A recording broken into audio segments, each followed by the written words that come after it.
లేకపోతే రాబోయే రోజుల్లో మన దేవాలయాల పరిస్థితి, మన సనాతన ధర్మం ఎక్కడికి వెళుతుందా అనేటువంటి పరిస్థితులు ఏర్పడుతూ ఉన్నాయి.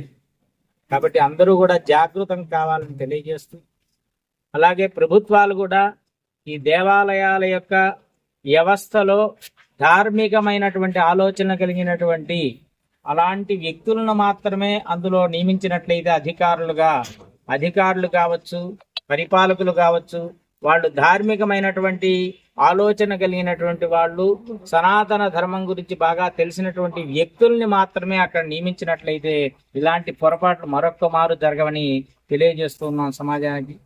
అలాగే మనందరం ఐక్యతగా ఉన్నట్లయితే ఇలాంటి పొరపాట్లు మరొక మారు జరగవు. కాబట్టి హిందువులందరూ కూడా ఐక్యత కావాల్సినటువంటి అవసరం ఉంది అని చెప్పేసి ఈ సమాజానికి మేము హిస్సీ హిందూ పరిషత్తు పల్నాడు జిల్లా తరఫున తెలియజేసుకుంటూ, సమైక్యంగా మనం అందరం కూడా హిందూ ధర్మ పరిరక్షణ కోసం మనందరం పాటుపడదామని చెప్పేసి ధర్మ పరిరక్షణ సమితి ద్వారా ఈరోజు దేవాలయాల్లో జరిగేటువంటి ఇలాంటి పునరావృతం కాకుండా ఈ ప్రభుత్వాలు కావచ్చు, ధార్మిక పరిషత్తులు కావచ్చు, సేవకులు కావచ్చు, హిందూ భక్తులు కావచ్చు, హిందువులందరూ కూడా ఐక్యంగా ఉండి ఇది ముందుకు తీసుకెళ్లాల్సినటువంటి ఆవశ్యకత ఎంతైనా ఉన్నదని తెలియజేసుకుంటూ ఉన్నాము.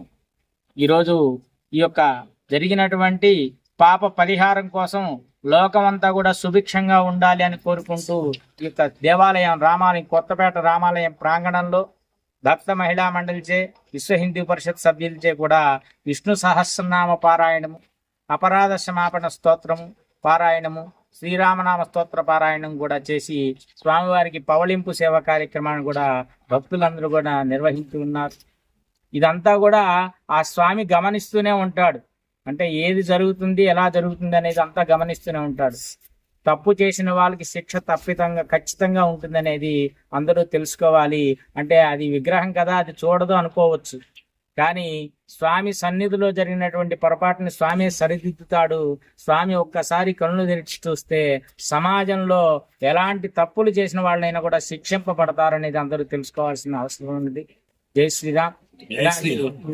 కార్యక్రమానికి ఇచ్చేసినటువంటి భక్తులందరికీ కూడా మనవి ఒకటే, ధర్మం అనేది మనం రక్షిస్తూ ఉంటే అది మనల్ని ఎప్పుడూ రక్షిస్తూ ఉంటుంది. కాబట్టి అందరం కూడా ధర్మాన్ని ఆచరించాలి.